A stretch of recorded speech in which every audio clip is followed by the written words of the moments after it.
Dagon, Howard Phillips Lovecraft. I am writing this under an appreciable mental strain, since by tonight I shall be no more. Penniless, and at the end of my supply of the drug which alone makes life endurable, I can bear the torture no longer, and shall cast myself from this garret window into the squalid street below. Do not think from my slavery to morphine that I am a weakling or a degenerate. When you have read these hastily scrawled pages, you may guess, though never fully realize, why it is that I must have forgetfulness or death.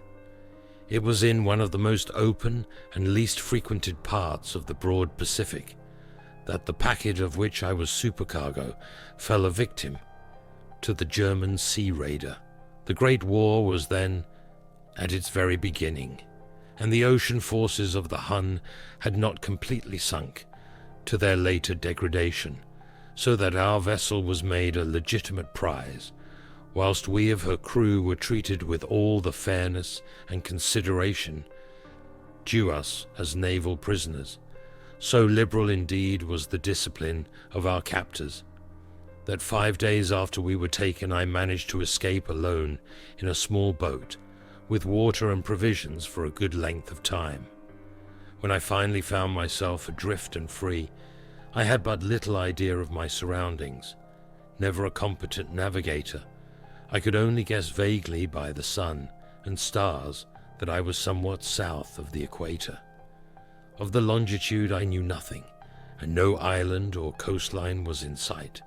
The weather kept fair, and for uncounted days I drifted aimlessly beneath the scorching sun, waiting either for some passing ship or to be cast on the shores of some habitable land. But neither ship nor land appeared, and I began to despair in my solitude upon the heaving vastnesses of unbroken blue. The change happened whilst I slept.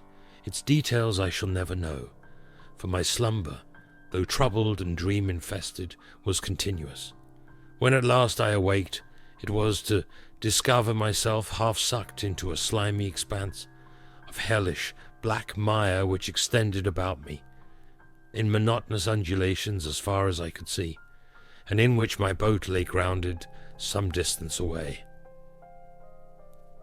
Though one might well imagine that my first sensation would be of wonder at so prodigious and unexpected transformation of scenery, I was in reality more horrified than astonished, for there was in the air and in the rotting soil a sinister quality which chilled me to the very core. The region was putrid with the carcasses of decaying fish, and of other less describable things which I saw protruding from the nasty mud of the unending plain. Perhaps I should not hope to convey in mere words the unutterable hideousness that can dwell in absolute silence and barren immensity.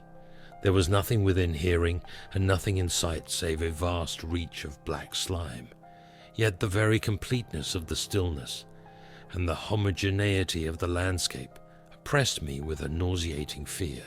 The sun was blazing down from a sky which seemed to me almost black in its cloudless cruelty, as though reflecting the inky marsh beneath my feet.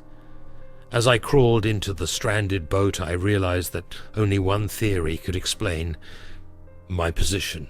Through some unprecedented volcanic upheaval, a portion of the ocean floor must have been thrown to the surface, exposing regions which for innumerable millions of years had lain hidden under unfathomable watery depths. So great was the extent of the new land which had risen beneath me, that I could not detect the faintest noise of the surging ocean, strain my ears as I might, nor were there any seafowl to prey upon the dead things. For several hours I sat thinking or brooding in the boat, which lay upon its side and afforded a slight shade as the sun moved across the heavens. As the day progressed, the ground lost some of its stickiness and seemed likely to dry sufficiently for travelling purposes in a short time. That night I slept but little, and the next day I made for myself a pack containing food and water, preparatory to an overland journey in search of the vanished sea and possible rescue. On the third morning I found the soil dry enough to walk upon with ease. The odor of the fish was maddening, but I was too much concerned with graver things to mind so slight an evil, and set out boldly for an unknown goal. All day I forged steadily westward, guided by a faraway hummock which rose higher than any other elevation on the rolling desert. That night I encamped, and on the following day still travelled toward the hummock, though that object seemed scarcely nearer than when I had first espied it. By the fourth evening I attained the base of the mound, which turned out to be much higher than it had appeared from a distance, an intervening valley setting it out in sharper relief from the general surface. Too weary to ascend, I slept in the shadow of the hill. I know not why my dreams were so wild that night, but ere the waning and fantastically gibbous moon had risen far above the eastern plain, I was awake in a cold perspiration, determined to sleep no more. Such visions as I had experienced were too much for me to endure again, and in the glow of the moon I saw how unwise I had been to travel by day. Without the glare of the parching sun, my journey would have cost me less energy. Indeed, I now felt quite able to perform the ascent which had deterred me at sunset. Picking up my pack, I started for the crest of the eminence. I have said that the unbroken monotony of the rolling plain was a source of vague horror to me, but I think my horror was greater when I gained the summit of the mound and looked down the other side into an immeasurable pit or canyon, whose black recesses the moon had not yet soared high enough to illumine. I felt myself on the edge of the world, peering over the rim into a fathomless chaos of eternal night. Through my terror ran curious reminiscences of Paradise Lost, and of Satan's hideous climb through the unfashioned realms of darkness. As the moon climbed higher in the sky, I began to see that the slopes of the valley were not quite so perpendicular as I had imagined. Ledges and outcroppings of rock afforded fairly easy footholds for a descent, whilst after a drop of a few hundred feet, the declivity became very gradual, urged on by an impulse which I cannot definitely analyze. I scrambled with difficulty down the rocks and stood on the gentler slope beneath, gazing into the Stygian deeps where no light had yet penetrated. All at once my attention was captured by a vast and singular object on the opposite slope, which rose steeply about 100 yards ahead of me, an object that gleamed whitely in the newly bestowed rays of the ascending moon. That it was merely a gigantic piece of stone, I soon assured myself, but I was conscious of a distinct impression that its contour and position were not altogether the work of nature. A closer scrutiny filled me with sensations I cannot express, for despite its enormous magnitude and its position in an abyss which had yawned at the bottom of the sea since the world was young, I perceived beyond a doubt that the strange object was a well-shaped monolith, whose massive bulk had known the workmanship and perhaps the worship of living and thinking creatures. Dazed and frightened, yet not without a certain thrill of the scientist's or archaeologist's delight, I examined my surroundings more closely. The moon, now near the zenith, shone weirdly and vividly above the towering steeps that hemmed in the chasm, and revealed the fact that a far-flung body of water flowed at the bottom, winding out of sight in both directions, and almost lapping my feet as I stood on the slope. Across the chasm, the wavelets washed the base of the cyclopean monolith, on whose surface I could now trace both inscriptions and crude sculptures. The writing was in a system of hieroglyphics unknown to me, and unlike anything I had ever seen in books, consisting for the most part of conventionalized aquatic symbols such as fishes, eels, octopi, crustaceans, mollusks, whales, and the like. Several characters obviously represented marine things, which are unknown to the modern world, but whose decomposing forms I had observed on the ocean-risen plain. It was the pictorial carving, however, that did most to hold me spellbound. Plainly visible across the intervening water, on account of their enormous size, were an array of bas-reliefs whose subjects would have excited the envy of a Daw. I think that these things were supposed to depict men, at least a certain sort of men, though the creatures were shown disporting like fishes in the waters of some marine grotto, or paying homage at some monolithic shrine which appeared to be under the waves as well. Of their faces and forms I dare not speak in detail, for the mere remembrance makes me grow faint, grotesque beyond the imagination of a Poe or a Bulwer. They were damnably human in general outline, despite webbed hands and feet, shockingly wide and flabby lips, glassy bulging eyes, and other features less pleasant to recall. Curiously enough, they seemed to have been chiseled badly out of proportion with their scenic background, for one of the creatures was shown in the act of killing a whale, represented as but little larger than himself.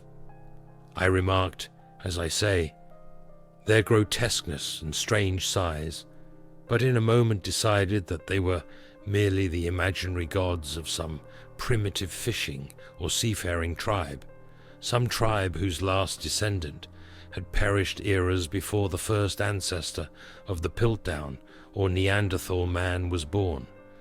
Awestruck at this unexpected glimpse into a past beyond the conception of the most daring anthropologist, I stood musing whilst the moon cast queer reflections on the silent channel before me. Then suddenly I saw it. With only a slight churning to mark its rise to the surface, the thing slid into view above the dark waters. Vast, Polyphemus-like, and loathsome, it darted like a stupendous monster of nightmares to the monolith, about which it flung its gigantic scaly arms, the while it bowed its hideous head and gave vent to certain measured sounds. I think I went mad then, of my frantic ascent of the slope and cliff, and of my delirious journey back to the stranded boat. I remember little. I believe I sang a great deal, and laughed oddly when I was unable to sing. I have indistinct recollections of a great storm, some time after I reached the boat. At any rate, I know that I heard peals of thunder, and other tones which nature utters only in her wildest moods. When I came out of the shadows, I was in a San Francisco hospital, brought thither by the captain of the American ship, which had picked up my boat in mid-ocean. In my delirium I had said much, but found that my words had been given scant attention. Of any land upheaval in the Pacific, my rescuers knew nothing, nor did I deem it necessary to insist upon a thing which I knew they could not believe. Once I sought out a celebrated ethnologist and amused him with peculiar questions regarding the ancient Philistine legend of Dagon, the fish god, but soon perceiving that he was hopelessly conventional, I did not press my inquiries. It is at night, especially when the moon is gibbous and waning, that I see the thing. I tried morphine, but the drug has given only transient surcease, and has drawn me into its clutches as a hopeless slave. So now I am to end it all, having written a full account for the information, or the contemptuous amusement of my fellow men. Often I ask myself if it could not all have been a pure phantasm, a mere freak of fever as I lay sun-stricken and raving in the open boat after my escape from the German man-of-war. This I ask myself, but ever does there come before me a hideously vivid vision in reply. I cannot think of the deep sea without shuddering at the nameless things that may at this very moment be crawling and floundering on its slimy bed, worshipping their ancient stone idols and carving their own detestable likenesses on submarine obelisks of water-soaked granite. I dream of a day when they may rise above the billows, to drag down in their reeking talons the remnants of puny, war-exhausted mankind, of a day when the land shall sink and the dark ocean floor shall ascend amidst universal pandemonium. The end is near. I hear a noise at the door, as of some immense slippery body lumbering against it. It shall not find me. God, that hand! The window! The window!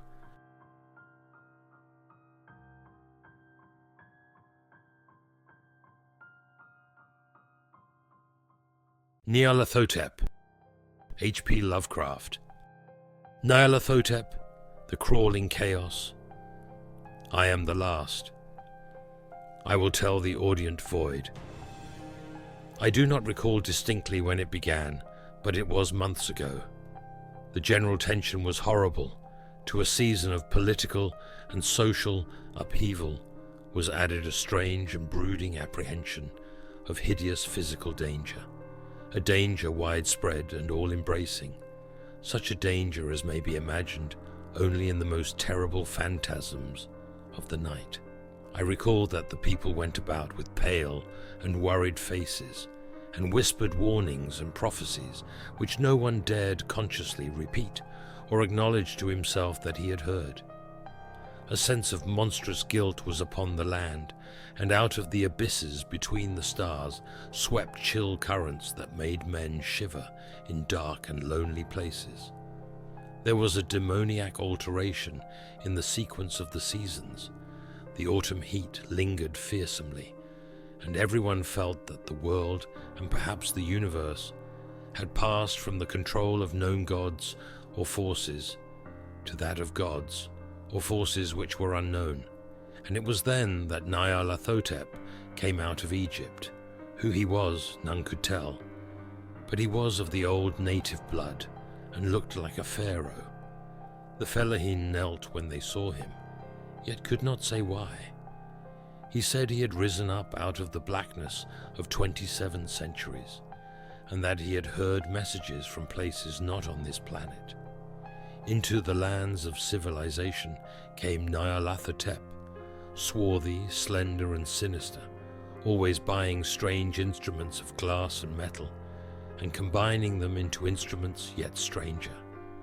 He spoke much of the sciences, of electricity and psychology, and gave exhibitions of power which sent his spectators away speechless, yet which swelled his fame to exceeding magnitude. Men advised one another to see Nyarlathotep, and shuddered, and where Nyarlathotep went, rest vanished, for the small hours were rent with the screams of nightmare. Never before had the screams of nightmare been such a public problem. Now the wise men almost wished they could forbid sleep in the small hours, that the shrieks of cities might less horribly disturb the pale, pitying moon as it glimmered on green waters gliding under bridges, and old steeples crumbling against a sickly sky. I remember when Nyarlathotep came to my city, the great, the old, the terrible city of unnumbered crimes. My friend had told me of him, and of the impelling fascination and allurement of his revelations, and I burned with eagerness to explore his uttermost mysteries. My friend said they were horrible and impressive beyond my most fevered imaginings, that what was thrown on a screen in the darkened room prophesied things none but Nyarlathotep dared prophesy, and that in the sputter of his sparks there was taken from men that which had never been taken before, yet which showed only in the eyes, and I heard it hinted abroad that those who knew Nyarlathotep looked on sights which others saw not. It was in the hot autumn that I went through the night with the restless crowds to see Nyarlathotep. Through the stifling night and up the endless stairs, into the choking room, and shadowed on a screen I saw hooded forms amidst ruins, and yellow evil faces peering from behind fallen monuments.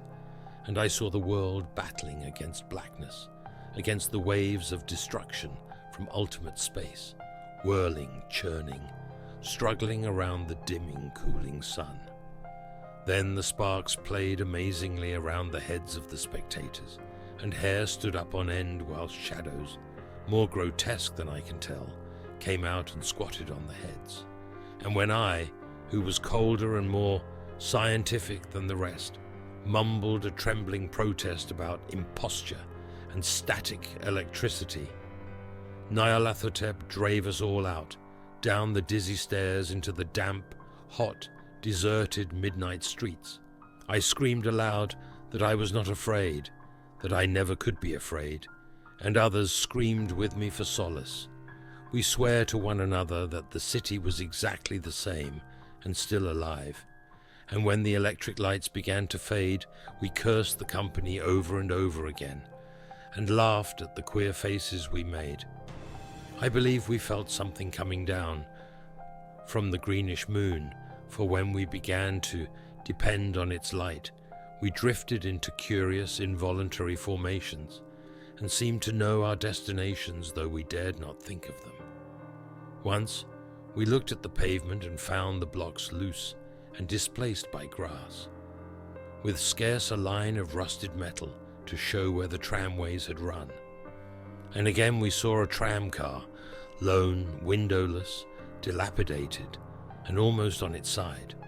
When we gazed around the horizon, we could not find the third tower by the river, and noticed that the silhouette of the second tower was ragged at the top. Then we split up into narrow columns, each of which seemed drawn in a different direction. One disappeared in a narrow alley to the left, leaving only the echo of a shocking moan. Another filed down a weed-choked subway entrance, howling with a laughter that was mad. My own column was sucked toward the open country, and presently felt a chill which was not of the hot autumn. For as we stalked out on the dark moor, we beheld around us the hellish moon glitter of evil snows. Trackless, inexplicable snows swept asunder in one direction only, where lay a gulf, all the blacker for its glittering walls. The column seemed very thin indeed, as it plodded dreamily into the gulf. I lingered behind, for the black rift in the green-litten snow was frightful, and I thought I had heard the reverberations of a disquieting wail as my companions vanished.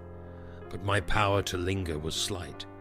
As if beckoned by those who had gone before, I half floated between the titanic snowdrifts, quivering and afraid into the sightless vortex of the unimaginable. Screamingly sentient, dumbly delirious, only the gods that were can tell. A sickened, sensitive shadow, writhing in hands that are not hands, and whirled blindly past ghastly midnights of rotting creation, corpses of dead worlds with sores that were cities, charnel winds that brush the pallid stars and make them flicker low. Beyond the worlds, vague ghosts of monstrous things, half-seen columns of unsanctified temples that rest on nameless rocks beneath space, and reach up to dizzy vacua above the spheres of light and darkness. And through this revolting graveyard of the universe, the muffled, maddening beating of drums, and thin, monotonous whine of blasphemous flutes from inconceivable, unlighted chambers beyond time. The detestable pounding and piping, whereunto dance slowly, awkwardly and absurdly the gigantic, tenebrous ultimate gods, the blind, voiceless, mindless gargoyles whose soul is Nyarlathotep. If you like the story, please leave a subscription. Comment what video you would like to see next and share the video. It means a lot to me. We'll hear from each other soon. The Nameless City, Howard Phillips Lovecraft. When I drew nigh the nameless city, I knew it was accursed. I was traveling in a parched and terrible valley, under the moon, and afar I saw it protruding uncannily above the sands. as parts of a corpse may protrude from an ill-made grave. Fear spoke from the age-worn stones of this hoary survivor of the deluge, this great-grandmother of the eldest pyramid, and a viewless aura repelled me and bade me retreat from antique and sinister secrets that no man should see, and no man else had ever dared to see. Remote in the desert of Araby lies the nameless city, crumbling and inarticulate, its low walls nearly hidden by the sands of uncounted ages. It must have been thus before the first stones of Memphis were laid, and while the bricks of Babylon were yet unbaked. There is no legend so old as to give it a name, or to recall that it was ever alive, but it is told of in whispers around campfires and muttered about by grandams in the tents of sheikhs, so that all the tribes shun it without wholly knowing why. It was of this place that Abdul al-Hazred, the mad poet, dreamed on the night before he sang his unexplainable couplet. That is not dead which can eternal lie, and with strange eons even death may die. I should have known that the Arabs had good reason for shunning the nameless city, the city told of in strange tales but seen by no living man. Yet I defied them and went into the untrodden waste with my camel. I alone have seen it, and that is why no other face bears such hideous lines of fear as mine, why no other man shivers so horribly when the night wind rattles the windows. When I came upon it in the ghastly stillness of unending sleep, it looked at me, chilly from the rays of a cold moon amidst the desert's heat, and as I returned its look, I forgot my triumph at finding it, and stopped still with my camel to wait for the dawn.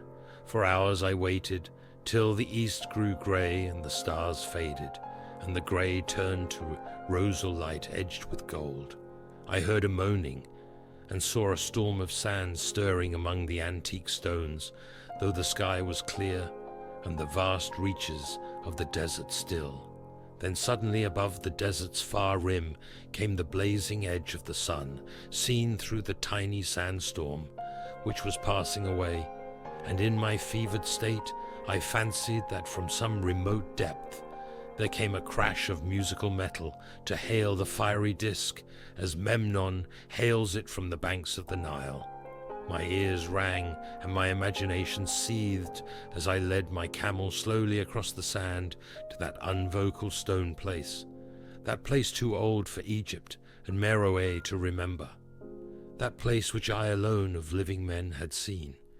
In and out amongst the shapeless foundations of houses and palaces I wandered, finding never a carving or inscription to tell of those men, if men they were, who built the city and dwelt therein so long ago. The antiquity of the spot was unwholesome, and I longed to encounter some sign or device to prove that the city was indeed fashioned by mankind.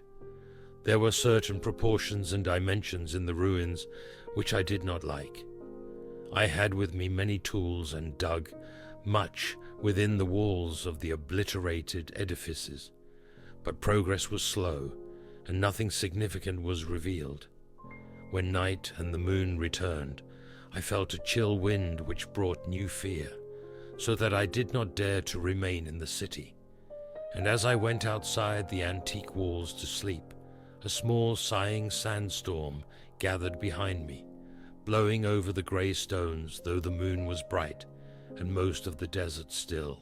I awake just at dawn from a pageant of horrible dreams, my ears ringing as from some metallic peal.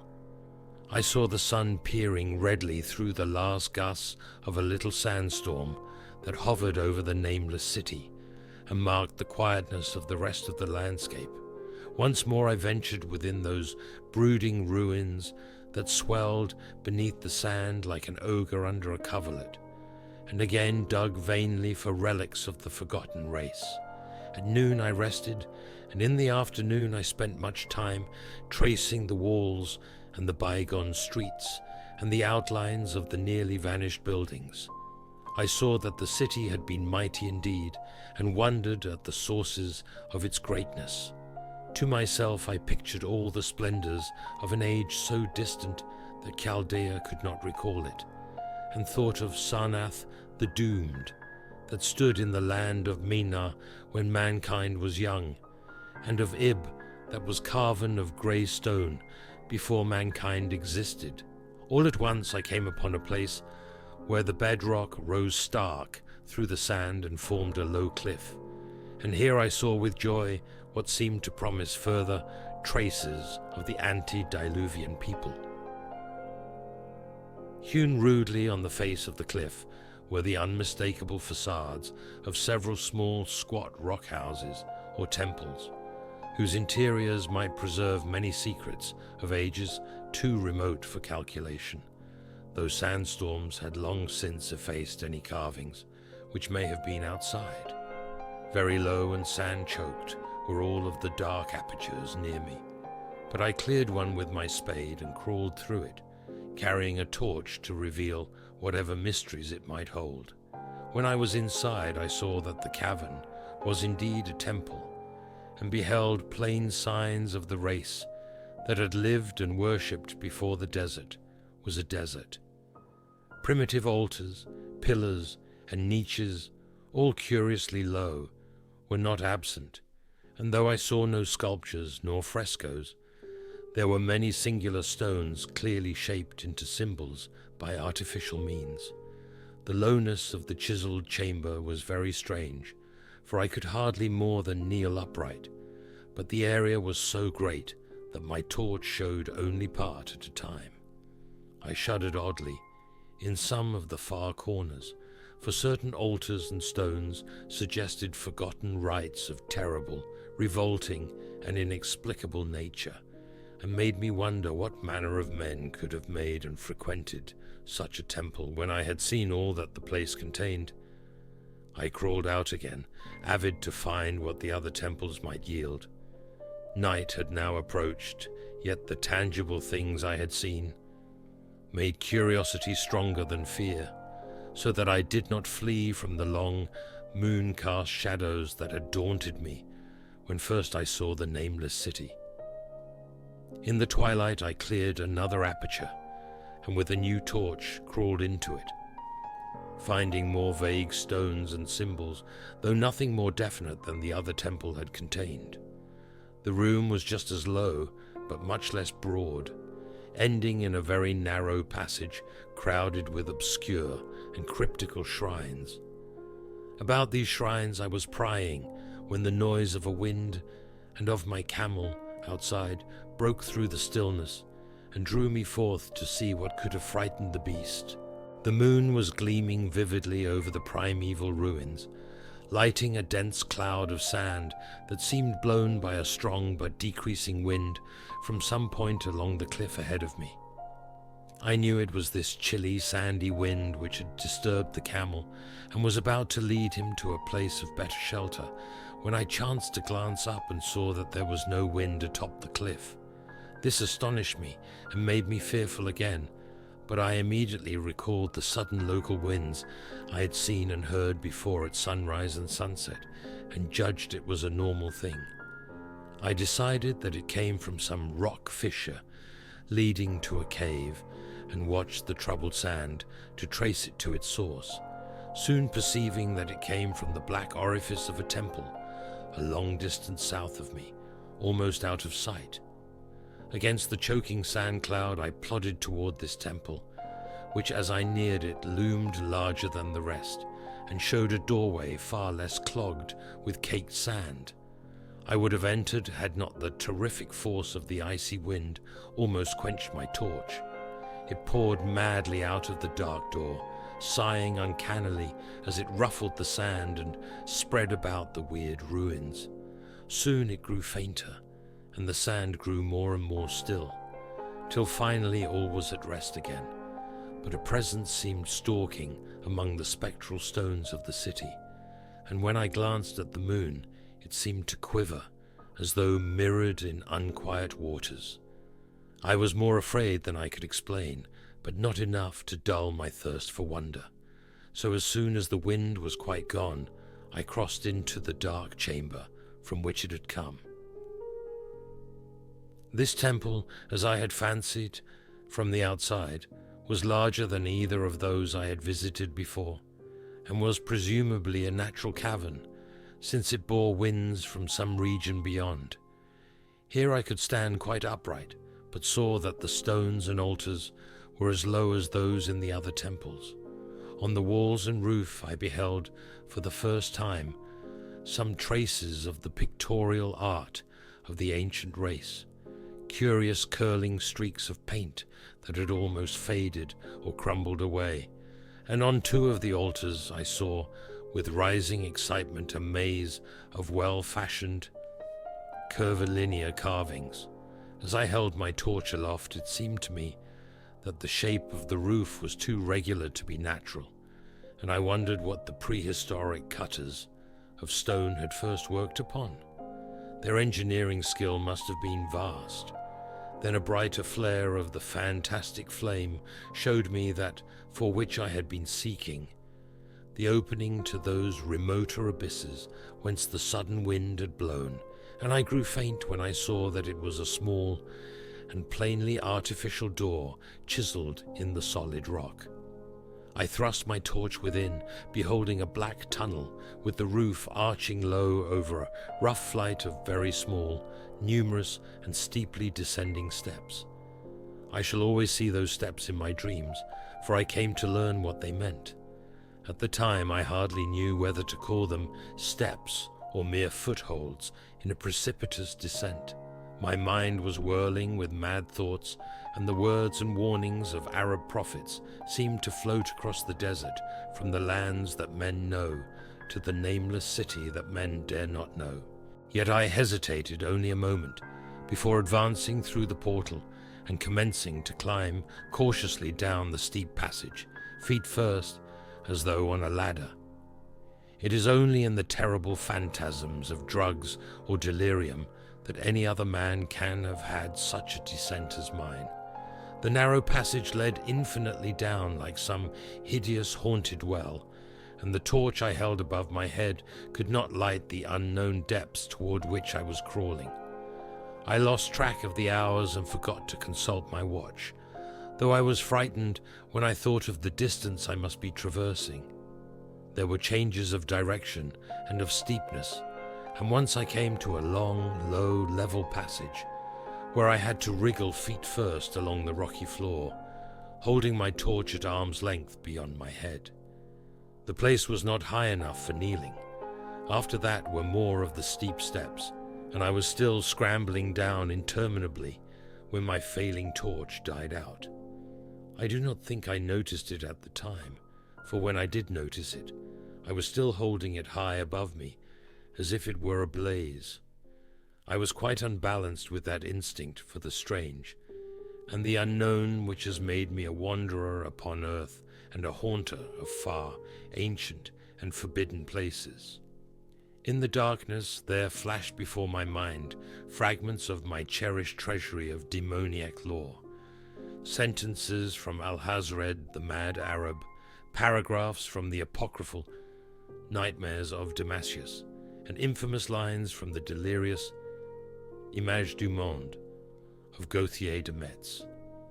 I repeated queer extracts and muttered of Afrasiab and the demons that floated with him down the Oxus, later chanting over and over again a phrase from one of Lord Dunsany's tales, the unreverberate blackness of the abyss. Once, when the descent grew amazingly steep, I recited something in sing-song from Thomas Moore, until I feared to recite more. A reservoir of darkness, black as witches' cauldrons are, when filled with moon drugs in the eclipse distilled. Leaning to look, if foot might pass down through that chasm, I saw, beneath, as far as vision could explore, the jetty sides as smooth as glass, looking as if just varnished o'er. With that dark pitch the sea of death throws out upon its slimy shore. Time had quite ceased to exist when my feet again felt a level floor, and I found myself in a place slightly higher than the rooms, in the two smaller temples now so incalculably far above my head. I could not quite stand, but could kneel upright, and in the dark I shuffled and crept hither and thither at random. I soon knew that I was in a narrow passage whose walls were lined with cases of wood having glass fronts, as in that Paleozoic and abysmal place. I felt of such things as polished wood and glass. I shuddered at the possible implications. The cases were apparently ranged along each side of the passage at regular intervals, and were oblong and horizontal, hideously like coffins in shape and size. When I tried to move 2 or 3 for further examination, I found they were firmly fastened. I saw that the passage was a long one, so floundered ahead rapidly in a creeping run that would have seemed horrible had any eye watched me in the blackness, crossing from side to side occasionally to feel of my surroundings and be sure the walls and rows of cases still stretched on. Man is so used to thinking visually that I almost forgot the darkness and pictured the endless corridor of wood and glass in its low-studded monotony as though I saw it. And then, in a moment of indescribable emotion, I did see it. Just when my fancy merged into real sight, I cannot tell, but there came a gradual glow ahead, and all at once I knew that I saw the dim outlines of the corridor and the cases, revealed by some unknown subterranean phosphorescence.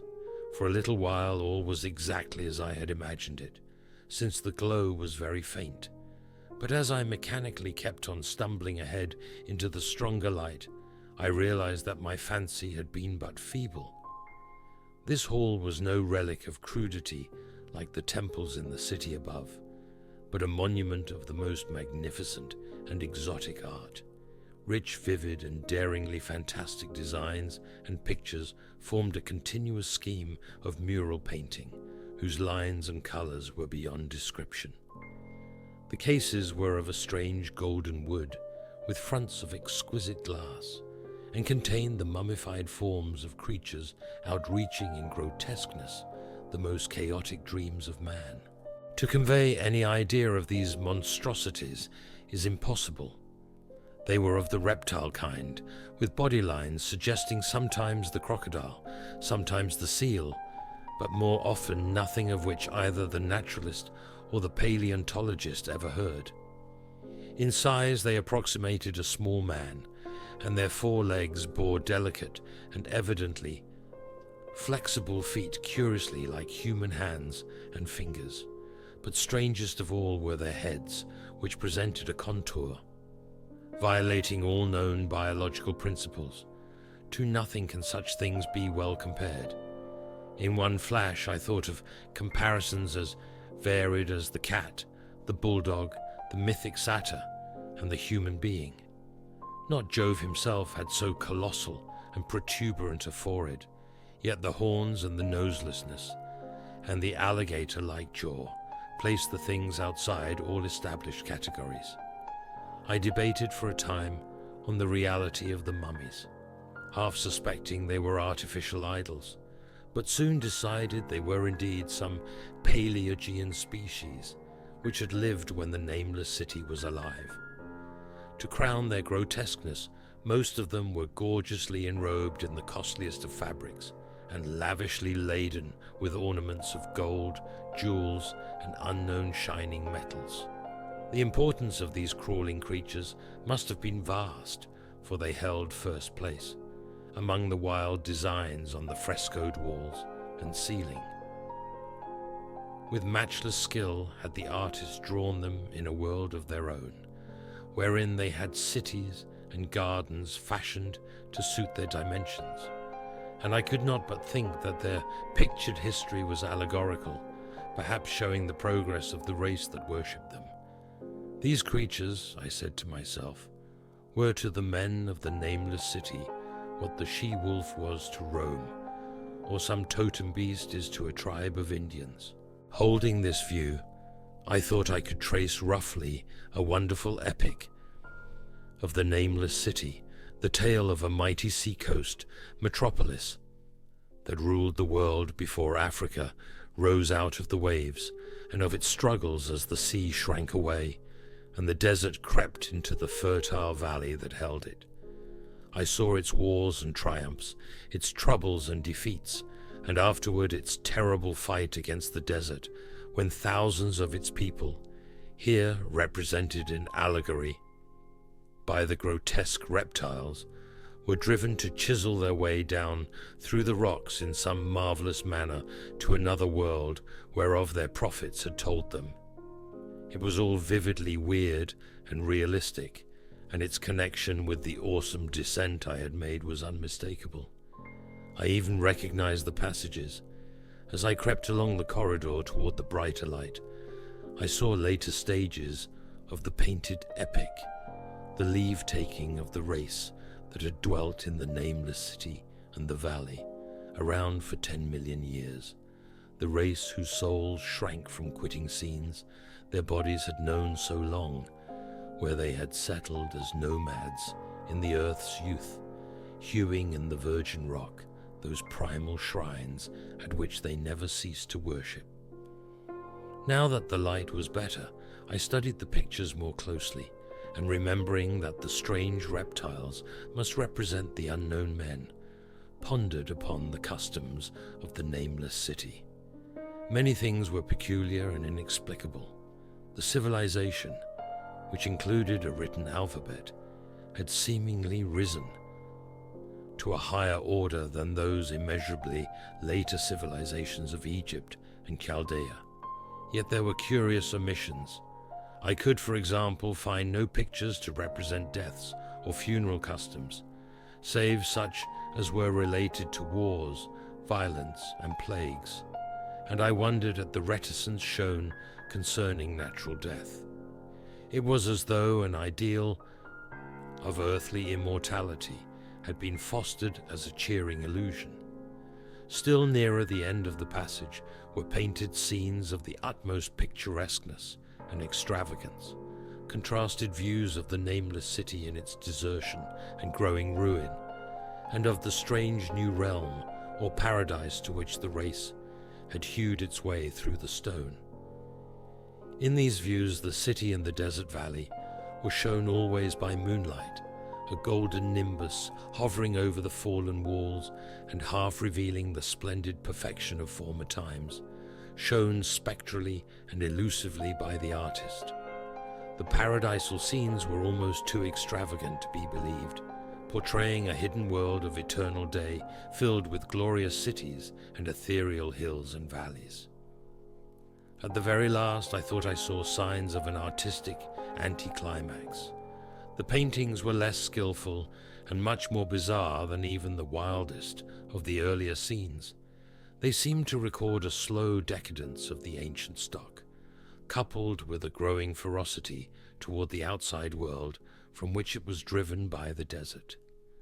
The forms of the people, always represented by the sacred reptiles, appeared to be gradually wasting away, though their spirit as shown hovering about the ruins by moonlight gained in proportion. Emaciated priests, displayed as reptiles in ornate robes, cursed the upper air and all who breathed it, and one terrible final scene showed a primitive-looking man, perhaps a pioneer of ancient Irem, the city of pillars, torn to pieces by members of the elder race. I remembered how the Arabs fear the Nameless city, and was glad that beyond this place the grey walls and ceiling were bare. As I viewed the pageant of mural history, I had approached very closely the end of the low-ceiled hall, and was aware of a great gate through which came all of the illuminating phosphorescence. Creeping up to it, I cried aloud in transcendent amazement at what lay beyond. For instead of other and brighter chambers, there was only an illimitable void of uniform radiance, such as one might fancy when gazing down from the peak of Mount Everest upon a sea of sunlit mist. Behind me was a passage so cramped that I could not stand upright in it, Before me was an infinity of subterranean effulgence, reaching down from the passage. Into the abyss was the head of a steep flight of steps, small numerous steps like those of the black passages I had traversed. But after a few feet, the glowing vapors concealed everything. Swung back open against the left-hand wall of the passage was a massive door of brass, incredibly thick and decorated with fantastic bas-reliefs, which could, if closed shut, the whole inner world of light away from the vaults and passages of rock. I looked at the steps, and for the nonce dared not try them. I touched the open brass door and could not move it. Then I sank prone to the stone floor, my mind aflame with prodigious reflections which not even a death-like exhaustion could banish. As I lay still with closed eyes, free to ponder, many things I had lightly noted in the frescoes came back to me with new and terrible significance. Scenes representing the Nameless city in its heyday, the vegetation of the valley around it, and the distant lands with which its merchants traded. The allegory of the crawling creatures puzzled me by its universal prominence, and I wondered that it should be so closely followed in a pictured history of such importance. In the frescoes, the Nameless city had been shown in proportions fitted to the reptiles. I wondered what its real proportions and magnificence had been, and reflected a moment on certain oddities I had noticed in the ruins. I thought curiously of the lowness of the primal temples, and of the underground corridor, which were doubtless hewn thus out of deference to the reptile deities there honored, though it perforce reduced the worshippers to crawling. Perhaps the very rites had involved a crawling in imitation of the creatures. No religious theory, however, could easily explain why the level passage in that awesome descent should be as low as the temples, or lower, since one could not even kneel in it. As I thought of the crawling creatures, whose hideous mummified forms were so close to me, I felt a new throb of fear.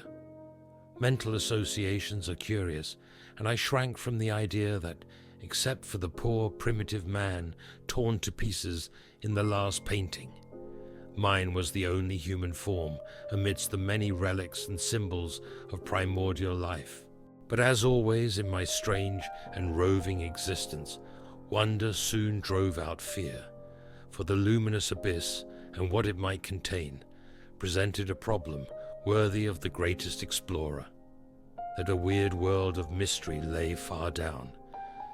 That flight of peculiarly small steps I could not doubt, and I hoped to find there those human memorials which the painted corridor had failed to give. The frescoes had pictured unbelievable cities, hills, and valleys in this lower realm, and my fancy dwelt on the rich and colossal ruins that awaited me.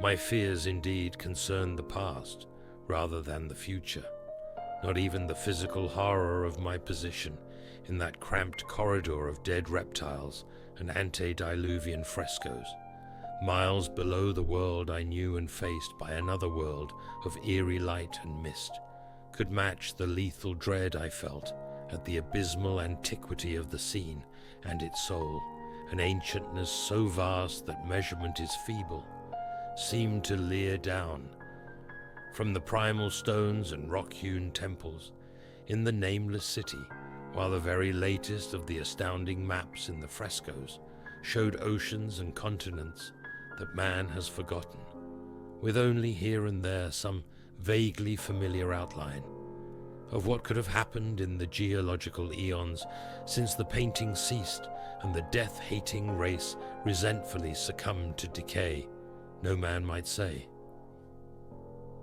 Life had once teemed in these caverns and in the luminous realm beyond. Now I was alone with vivid relics, and I trembled to think of the countless ages through which these relics had kept a silent and deserted vigil.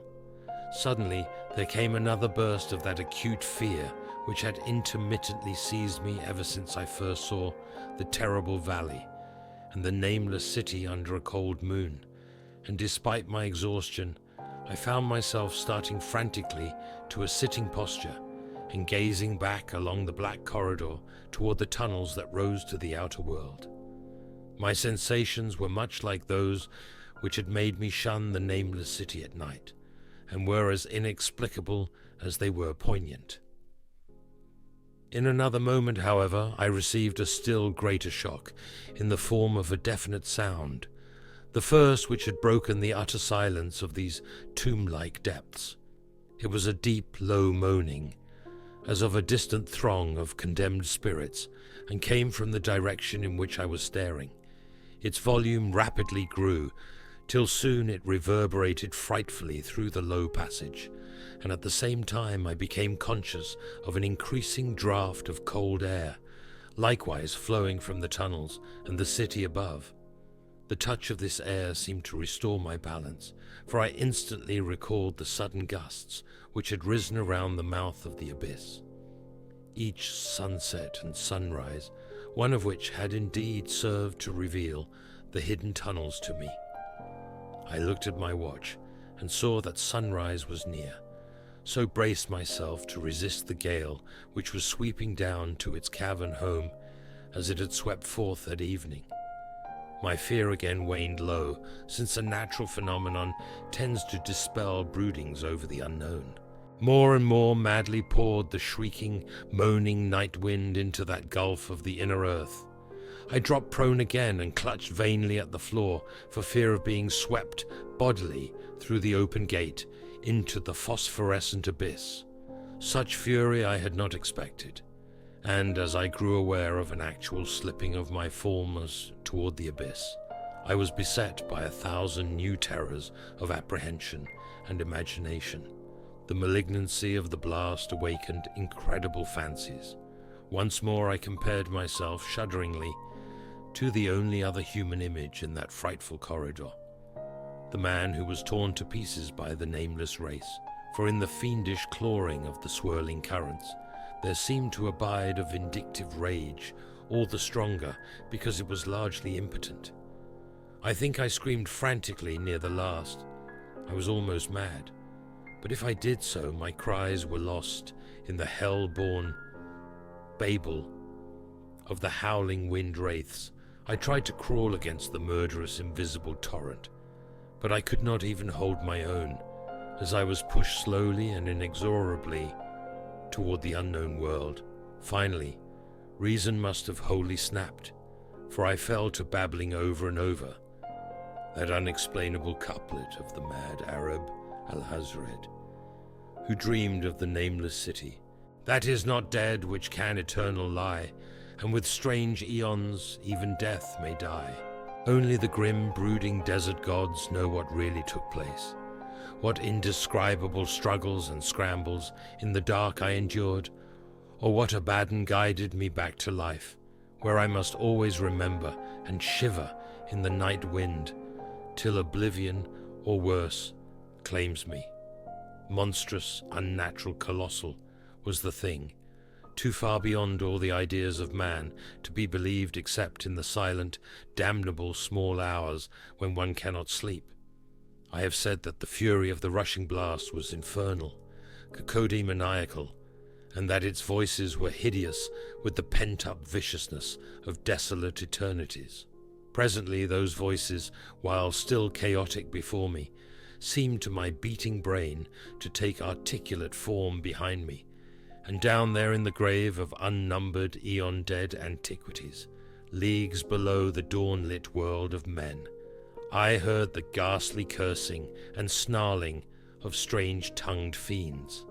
Turning, I saw outlined against the luminous ether of the abyss what could not be seen against the dusk of the corridor, a nightmare horde of rushing devils, hate distorted, grotesquely panoplied, half-transparent, devils of a race no man might mistake, the crawling reptiles of the nameless city.